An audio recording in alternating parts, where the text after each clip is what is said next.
Yesus kau andalanku, Yesus kau andalanku,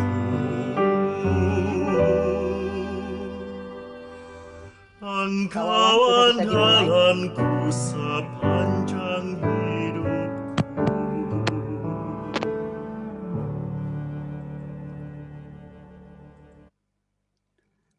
Dalam nama Bapa dan Putra dan Roh Kudus. Amin. Hadirlah di tengah kami ya Tuhan.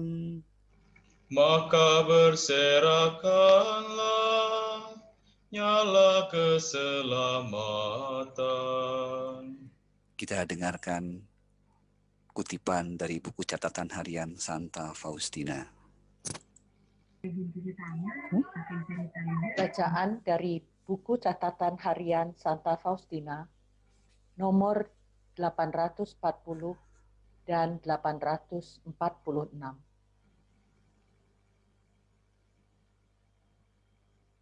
23 Desember 1936. Aku meluangkan hari ini bersama Bunda Allah dan mempersiapkan diriku untuk perayaan meriah kedatangan Tuhan Yesus. Bunda Allah mengajariku tentang kehidupan batin jiwaku bersama Yesus, khususnya dalam komuni kudus. Hanyalah di alam abadi kita akan mengetahui misteri agung yang dihasilkan oleh komuni kudus dalam diri kita. Sungguh, saat-saat yang berharga dalam hidupku. 25 Desember 1936. Misa tengah malam. Dalam misa, kehadiran Allah menembus diriku terus-menerus. Sesaat sebelum pengangkatan hosti dalam doa syukur agung, aku melihat Bunda Allah dan bayi Yesus dan orang tua yang kudus. Bunda yang amat kudus mengucapkan kata-kata ini kepadaku. Putriku Faustina, ambillah harta yang paling berharga ini. Dan ia menyerahkan bayi Yesus kepadaku. Ketika aku menerima Yesus dengan tanganku, jiwaku merasakan sukacita yang tak terperikan, sehingga aku tidak dapat melukiskannya. Anehnya, sesaat kemudian, Yesus menjadi menakutkan, tampak mengerikan, sudah dewasa dan menderita. Dan kemudian penglihatan itu lenyap. Dan tak terasa, misa sudah sampai pada komuni kudus. Ketika aku menyambut Tuhan Yesus dalam komuni kudus, jiwaku gemetar karena pengaruh kehadiran Allah. Hari berikutnya, aku melihat bayi ilahi sekilas pada saat pengangkatan hosti dalam doa syukur aku.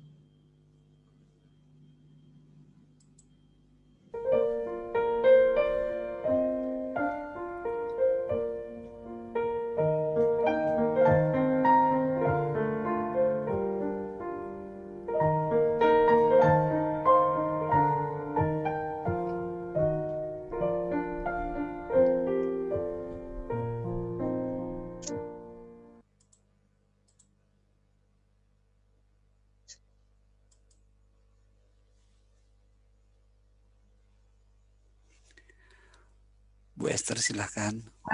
Langsung ya? Ya. Ya oke. Selamat malam semuanya. Selamat Bu malam. Esther. Salam sehat semuanya ya. Mungkin tahun ini kita mengalami Natal yang spesial. Temanya Natal bersama Santa Faustina. Kita sebagai devosan kerahiman pasti sudah kenal Suster Faustina. Sudah jadi devosan sekian tahun yang lalu, bahkan sekian puluh tahun yang lalu. Tapi dalam masa pandemi ini, kita punya waktu yang lebih spesial, sehingga kita mau belajar atau mau tahu apa yang disiapkan oleh Suster Faustina dalam menyambut Natal. Kita setiap tahun kan sudah merayakan Natal ya, tapi mungkin tahun ini Natalnya berbeda, karena kita ingin mencoba flashback apa yang dialami oleh Suster Faustina puluhan tahun yang lalu. Memang Natal tahun ini beda. Ada yang masih menghias rumahnya dengan pohon Natal, atau biasa-biasa saja. Yang pasti suasananya beda ya. Tapi secara positif kita mau ambil hikmahnya, bahwa jangan waktu kita habis untuk hal-hal yang bersifat jasmani. Mari kita pakai waktunya untuk sesuatu yang lebih spesial, lebih rohani. Natal tahun ini menjadi satu bukti juga dalam keadaan apa saja, kita punya iman, kita percaya bahwa Tuhan Yesus tetap akan hadir. Amin. Amin. Amin, Dan Bu. hadir buat kita yang mungkin sedang bermasalah, yang barangkali kesepian, yang barangkali sedang sakit, yang barangkali sedang banyak hal ya, yang setiap orang pasti punya sesuatu yang sedang dialami dengan adanya masa pandemi ini. Nggak usah kita ya, negara Indonesia aja mengalami sesuatu yang luar biasa. Dalam 1-2 hari ini kita dengar ya, ada perubahan menteri dan ada banyak wakil menteri. Memang hidup ini harus berani berubah. Dalam langkah-langkah tertentu, kita harus bisa mengikuti perubahan-perubahan yang ada. Jangan happy, jangan diam di comfort zone, di zone yang nyaman. Nah, kita mau belajar dari Santa Faustina. Tadi sudah dibaca dari diary nomor 840. Hari ini, dikatakan ya, hari ini, tanggal 23 Desember, sama yang hari ini kita alami 23 Desember. Tapi yang kita mau baca sama-sama tentang Suster Faustina adalah terjadi pada tahun 1936. Artinya 84 tahun yang lalu, atau 2 tahun sebelum dia meninggal. Kenapa ini saya mau ajak Bapak Ibu untuk melihat nomor ini? Pertama, kita juga suatu hari akan meninggal, cepat atau lambat. Dan ternyata walaupun sudah terjadi 84 tahun yang lalu, tapi menurut saya apa yang terjadi dengan Suster Faustina itu masih up to date, masih bisa kita belajar, kita teladani, kita tiru untuk Natal kita tahun ini. Di sana dikatakan, aku meluangkan waktu bersama Bunda Allah di 840. Jadi Suster Faustina mau mengajar kita semua, mau mengajak kita semua, mau sharing apa yang dia lakukan dalam rangka menyambut Natal. Yaitu dia meluangkan waktu bersama Bunda Allah. Nah, itu boleh refleksi ke diri kita masing-masing ya. Apakah kita juga sudah melakukan hal tersebut?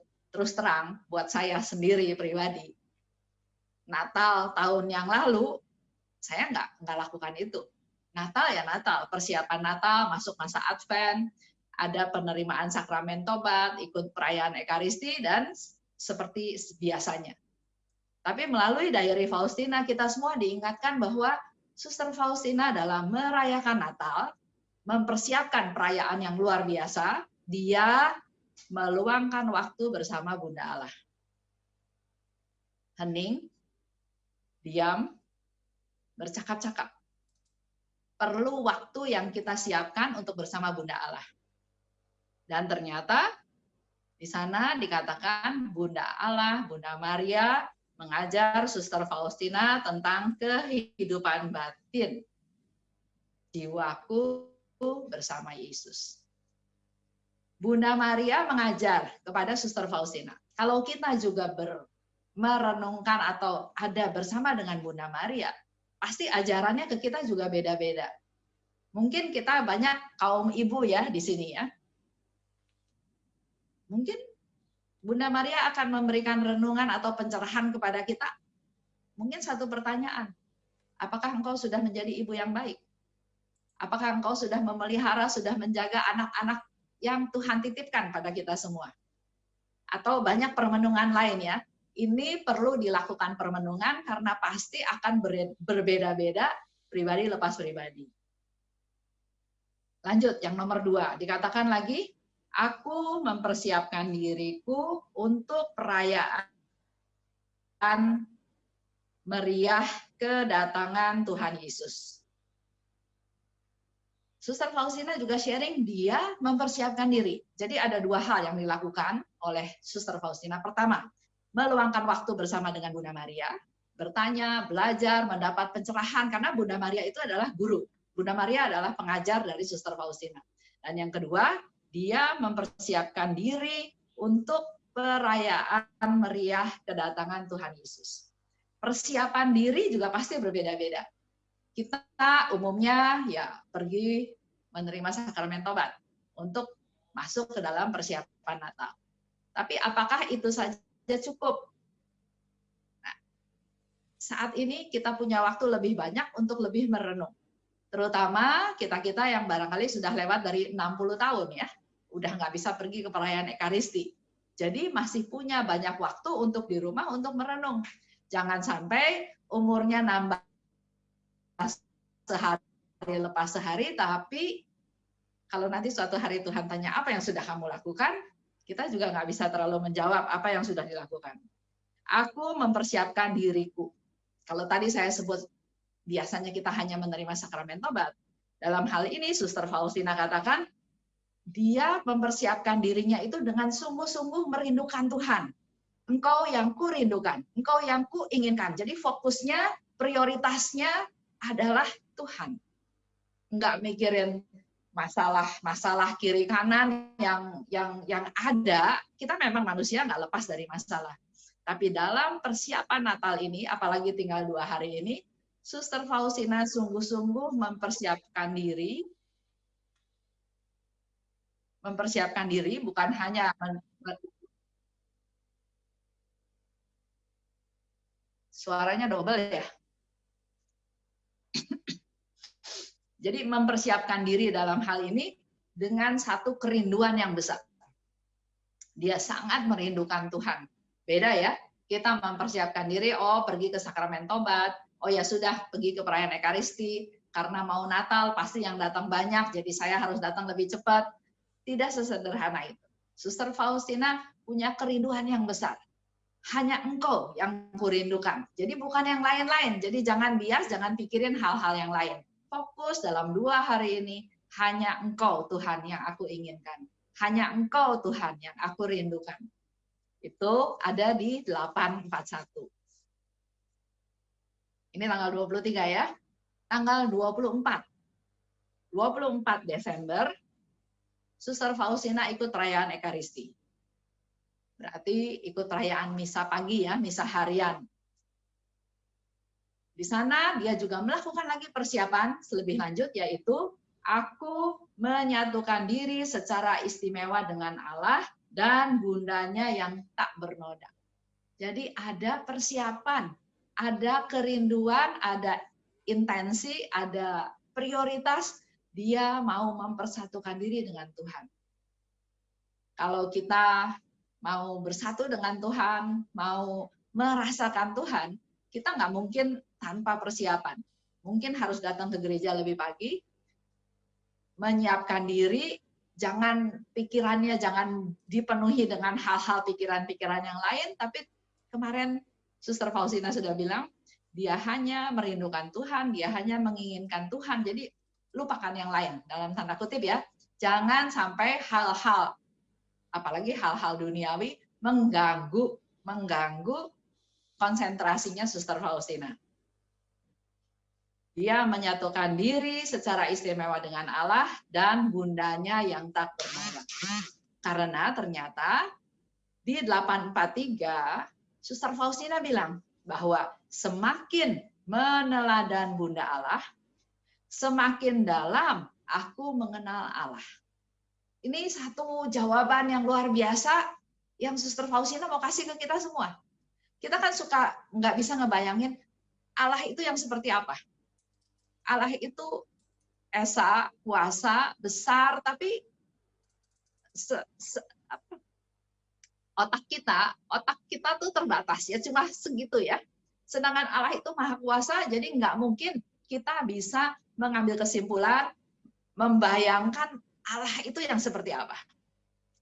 Kalau ingat bula Bapak Paus Fransiskus yang dikeluarkan pada waktu tahun jubileum luar biasa kerahiman ilahi 2015-2016, dikatakan bahwa Yesus itu adalah wajah Allah. Jadi kalau kita melihat apa yang dilakukan oleh Yesus, itu kita sudah melihat Allah. Hari ini kita dapat lagi masukan yang lebih sederhana lagi dari Suster Faustina. Dengan semakin meneladan Bunda Allah. Nah, kita meneladan Bunda Allah lebih gampang dapat gambarannya. Dengan meneladan Bunda Allah, semakin dalam aku mengenal Allah. Meneladan Bunda Allah, contoh misalnya yang gampang ya. Dia dipilih sebagai Bunda Allah, Bunda yang melahirkan Yesus, anak Allah ke dunia. Dia nggak sombong.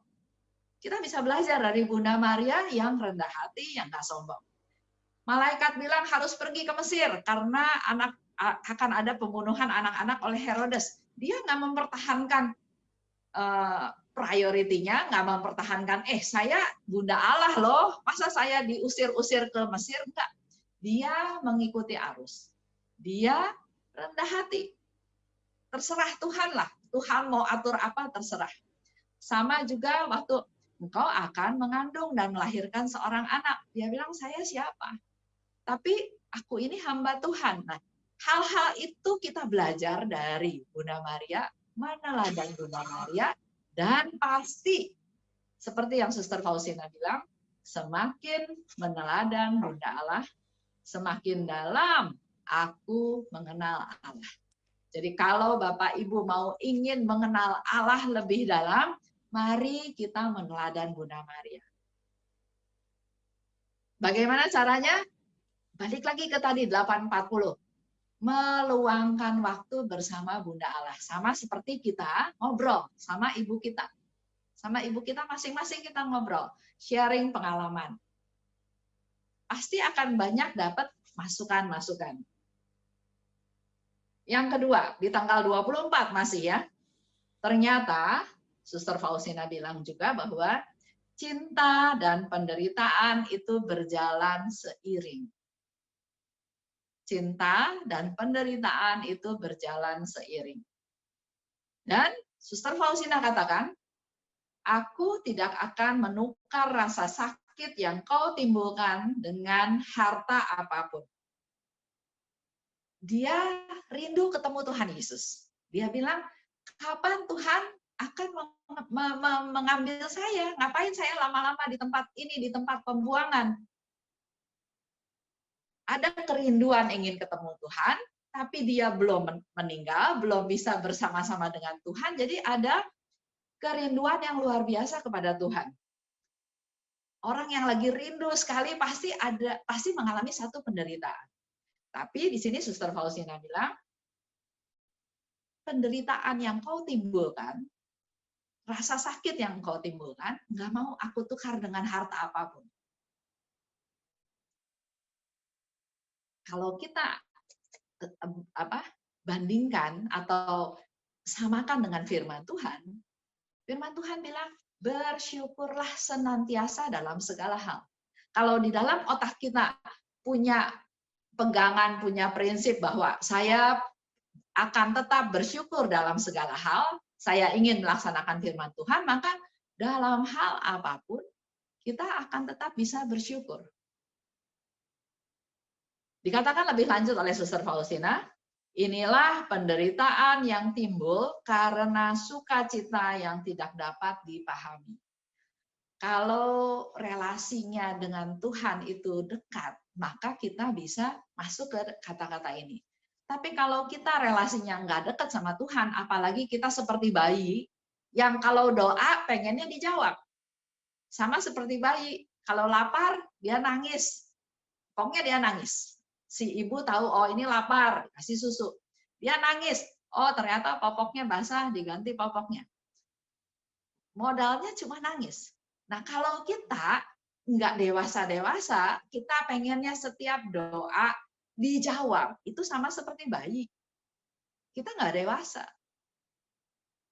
Padahal Tuhan ingin kita makin hari makin dewasa, makin hari makin menyerupai Tuhan Yesus. Sehingga dikatakan oleh Suster Faustina, inilah penderitaan yang timbul karena sukacita yang tak dapat dipahami. Kalau dia bisa mengalami kasih Tuhan, maka dia akan mengalami sukacita walaupun dia menderita. Yang ketiga, Suster Faustina melihat semua orang serba tergesa-gesa.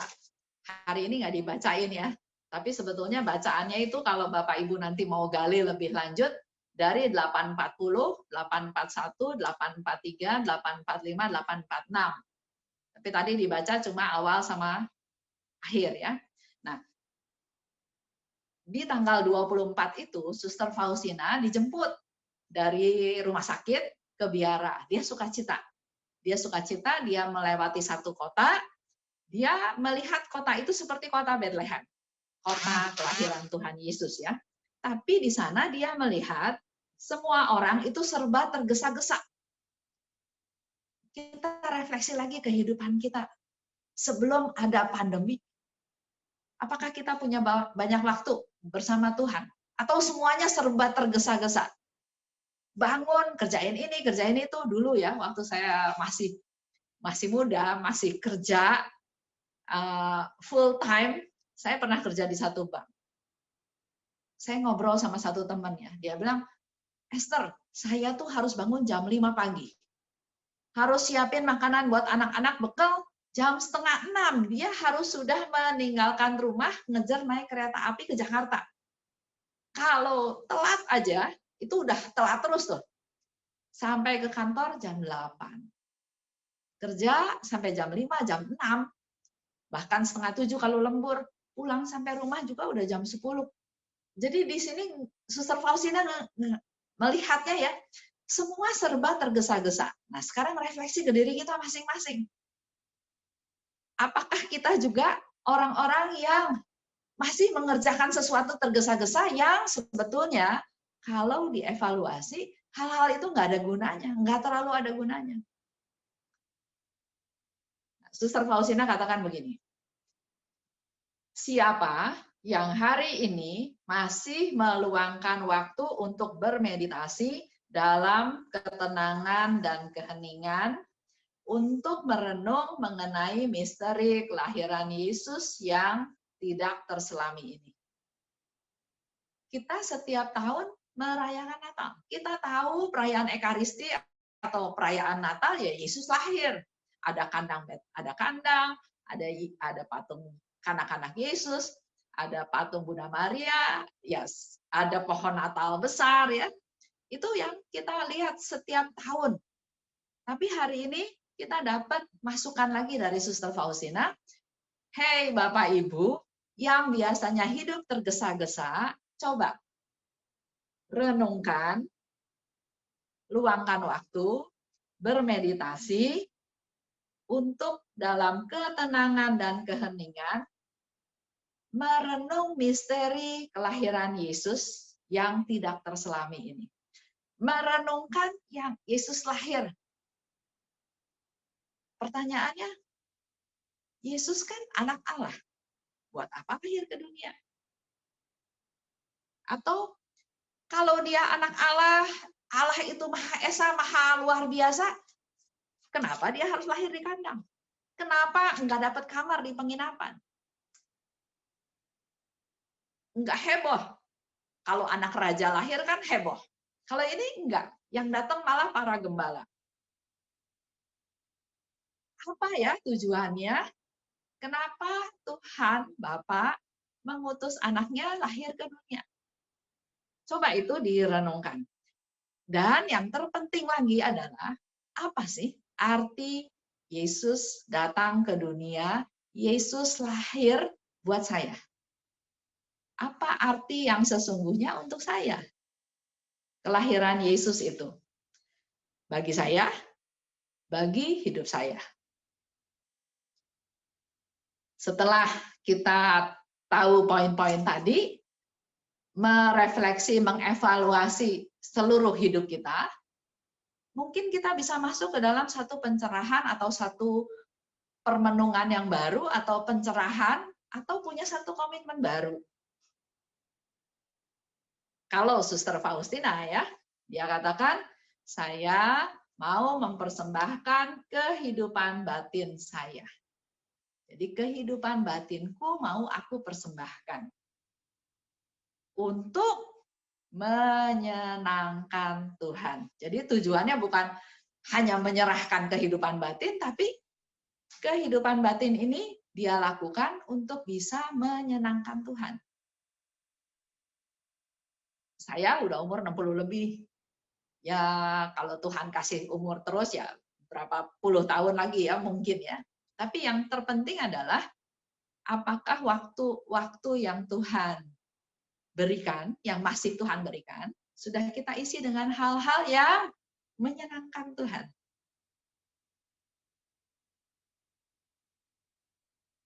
Lanjut yang kedua, niatnya dari Suster Faustina ya. Dia minta kepada Bunda Maria supaya Suster Faustina diserahkan kepada bayi Yesus. Jadi Faustina minta kepada Bunda Maria supaya Bunda Maria menyerahkan Faustina kepada bayi Yesus. Yesus yang lahir membawa kita menjadi manusia yang baru, menjadi punya kehidupan yang baru. Nah, ini langkah-langkah sederhana yang Suster Faustina lakukan yang sebetulnya masih bisa kita teladani. Kita berdoa bersama Bunda Maria, kita mohon Bunda Maria, bahkan Bunda Maria, serahkan saya pada anakmu, bayi Yesus. Dia benar-benar berserah pada Bunda Maria untuk diserahkan kepada Yesus. Karena dia yakin, kalau Yesus yang pimpin hidup dia, Yesus yang lindungi, Yesus yang pelihara, maka dia pasti akan bisa hidup menyenangkan Tuhan. Ya, tadi kan bilang bahwa dia mau mempersembahkan hidup batinnya dia untuk menyenangkan Tuhan. Enggak bisa hanya pakai kemampuan sendiri, itu bakalan gagal, bakalan jatuh, bakalan stres nanti. Ya, orang punya niat baik, contoh saya punya niat baik, tapi berdasarkan kemampuan saya sendiri, gagal lagi, dosa lagi, lama-lama stres. Tapi di sini Suster Faustina kasih tahu, pertama punya niat, mau mempersembahkan kehidupan batin untuk menyenangkan Tuhan, tapi sekaligus dia minta Bunda Maria supaya menyerahkan Suster Faustina kepada bayi Yesus untuk menjadi manusia yang lahir baru. Lanjut, pada waktu Vigili Natal, dia pergi ke kapel, ya, dia pergi ke kapel. Dia di sana berbagi oplatek secara rohani.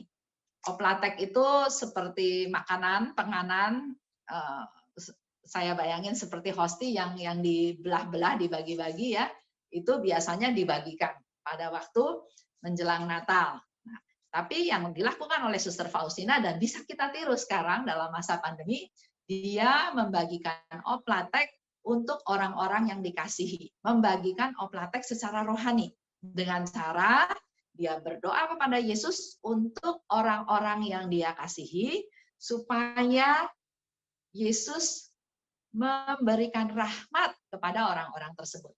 Dan Suster Faustina menyebut nama mereka satu persatu. Jadi jangan hanya, oh Tuhan saya serahkan om saya serahkan tante saya serahkan, tapi Suster Faustina punya kesungguhan. Pertama dia pergi ke kapel.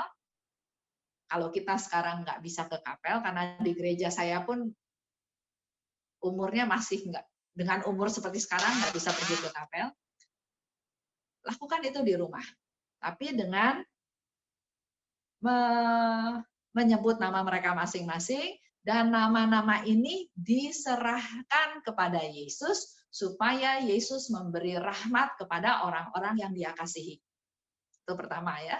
Yang kedua, Dia nggak hanya berdoa untuk orang-orang yang dikasihi, tapi Dia juga berdoa untuk orang-orang yang butuh doa. Di sana disebutkan Dia berdoa untuk orang yang menderita, Dia berdoa untuk orang yang dianiaya, Dia berdoa untuk orang yang berdosa, Dia juga berdoa untuk orang yang belum kenal Tuhan. Banyak orang yang belum kenal Tuhan. Dan doanya Suster Faustina untuk mereka-mereka tadi, untuk orang-orang yang bukan orang-orang yang dia sebutkan namanya, dia minta Yesus supaya Yesus membenamkan mereka dalam kerahiman Tuhan. Jadi ada permintaannya dua ya, beda ya. Untuk orang-orang yang dikasihi, dia sebut nama, dia serahkan nama-nama itu, orang-orang itu kepada Tuhan, supaya mereka diberi rahmat oleh Tuhan. Sedangkan untuk orang-orang yang teraniaya, yang berdosa, yang belum kenal Tuhan, dia minta supaya Yesus yang membenamkan orang-orang ini di dalam kerahimannya, supaya bisa merasakan kerahiman Tuhan. Pada tanggal 25 Desember 1936, hari Natal ya, 25 Desember. Di situ Bunda Maria memberikan harta yang paling berharga pada Suster Faustina, yaitu diberi bayi Yesus. Jadi kita lihat ya, dari tanggal 23 dia meluangkan waktu bersama Bunda Maria, tanggal 24 banyak yang dilakukan, dan tanggal 25 dia menerima hadiah yang luar biasa dari Bunda Maria, yaitu bayi Yesus. Bayi Yesus yang diserahkan oleh Bunda Maria berharga. Kenapa? Karena Yesus ini adalah juru selamat.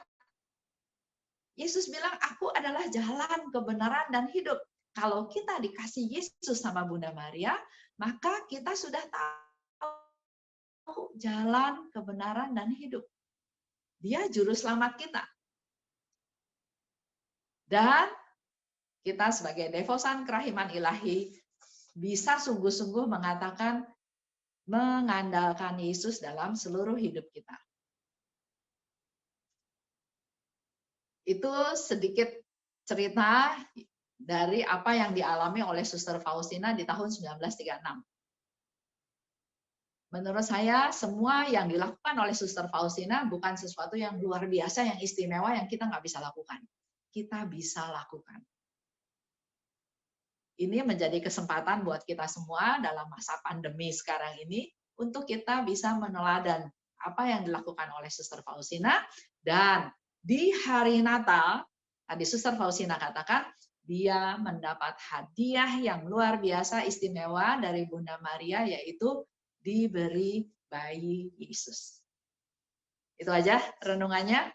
Kalau ada pertanyaan, boleh kita ngobrol-ngobrol sebentar sebelum masuk ke doa.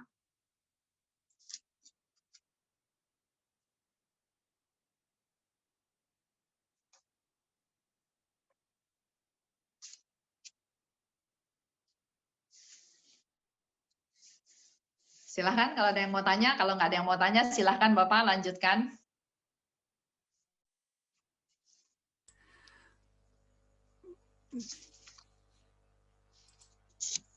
Mau tanya Bu Esther? Ya. Saya Bu Ning.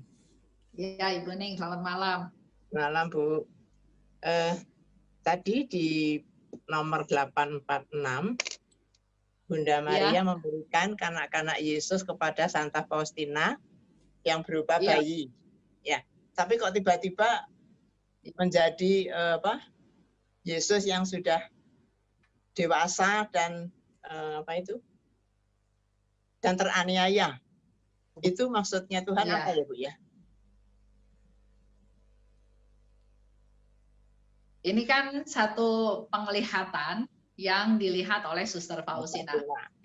Pengertian dari Suster Faustina, pengertian apapun yang terjadi, itu semua ada kaitan dengan taraf iman kita. Bagaimana relasi kita dengan Tuhan. Jadi penglihatan ini atau apa yang dilihat, di sini kan dikatakan juga, anehnya ya, ketika aku menerima Yesus dengan tanganku, jiwaku merasakan sukacita yang tak terperikan sehingga aku tidak dapat melukiskannya. Anehnya, sesaat kemudian Yesus menjadi menakutkan, tanpa mengerikan, sudah dewasa dan menderita, dan kemudian penglihatan ini lenyap dan tak terasa misa sudah sampai pada komuni kudus. Dia dikasih penglihatan bahwa bayi Yesus yang diberikan oleh Bunda Maria suatu hari nanti akan mengalami sesuatu yang juga seperti Suster Faustina lihat. Dia akan tampak mengerikan, dewasa, dan menderita. Kalau kita ingat atau baca dari Yesaya, di sana kan juga ada cerita tentang tampilan Yesus yang menderita, bahkan lihat juga nggak mau, nggak tampan, nggak bagus, karena dia memang menderita. Coba Ibu Ning nanti baca di Yesaya, persisnya saya kata-katanya saya nggak tahu, tapi memang tampilannya itu mengerikan, tampilannya nggak menarik sampai orang lihat juga nggak mau gitu. Ini dikatakan di sini, di mana Suster Faustina dikasih lihat Yesus nanti akan menderita seperti itu. Seperti itu. Dan ini pengertiannya nggak bisa sama dengan kita semua, karena ada relasi yang spesial antara Suster Faustina dan Yesus, dan juga ada taraf iman yang berbeda dengan kita. Sehingga kalau Ibu Ning tahu, dalam devosi kerahiman ilahi juga, Suster Faustina diajarin sama Yesus juga bertahap. Jadi ada hal-hal di dalam diary ini yang kita bisa tangkap, tapi ada juga yang belum kita bisa mengerti. Tapi melalui perjalanan waktu, nanti kalau kita baca lagi, kalau kita renungkan lagi, mungkin kita akan dapat sesuatu dari apa yang ditulis di diary. Itu aja, Bu Ning. Ya. Terima kasih, Bu Esther. Mungkin pendengar di sini ada yang mau kasih komentar, silahkan. Mungkin ada pendapat.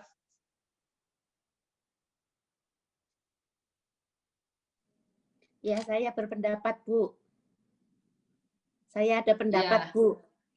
Jadi komuni kudus itu kan di beberapa catatan, kalau tidak salah, dia melihat bayi Yesus yang dibelah-belah, yang dirobek-robek begitu. Jadi seperti kehadiran Yesus sendiri yang hadir dalam komuni.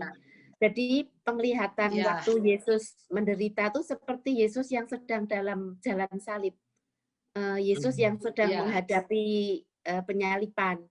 Itu memang sesuai dengan momen komuni itu, bahwa penebusannya itu nanti akan menyelamatkan kita lewat kehadirannya dalam komuni. Ya, Ibu Ning bisa nangkap, Ibu Ning? Iya, jadi dalam setiap dalam setiap apa?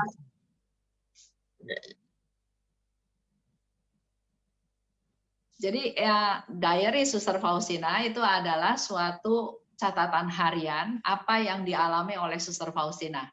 Ya, nah pengertian pada waktu kita membaca itu nggak bisa dianggap sebagai suatu matematik yang ini kalau tulisannya ini artinya ini gitu ya. Tapi ini semua juga berkaitan dengan taraf iman kita, berkaitan juga dengan background kita, dengan pengertian-pengertian kita. Jadi kalau tadi Ibu siapa tadi namanya? Tadi ya ada Ibu yang jawab. Ibu Linda tadi, Bu Esther. Nah, Ibu Linda ya, itu kalau juga dengar baca atau ikutin sesi saya mengalir rahmat, itu juga ada memang di mana bayi Yesus lari ke Romo, ke pastor. Setelah itu tiba-tiba hostinya dipecah-pecah itu menjadi bayi yang dipecah-pecah itu ya. Jadi itulah pengertian-pengertian yang kita bisa tangkap, bisa tahu bahwa memang walaupun Bunda Maria, yang dikatakan Bunda Maria betul, dia memberikan harta yang paling berharga kepada Suster Faustina, yaitu bayi Yesus. Tapi bayi ini dikasih lagi satu penglihatan di mana dia nanti akan hidup menderita. Tapi penderitaan itu juga ada kelanjutannya, tidak penderitaan yang sia-sia, tapi dia lakukan itu untuk menyelamatkan manusia.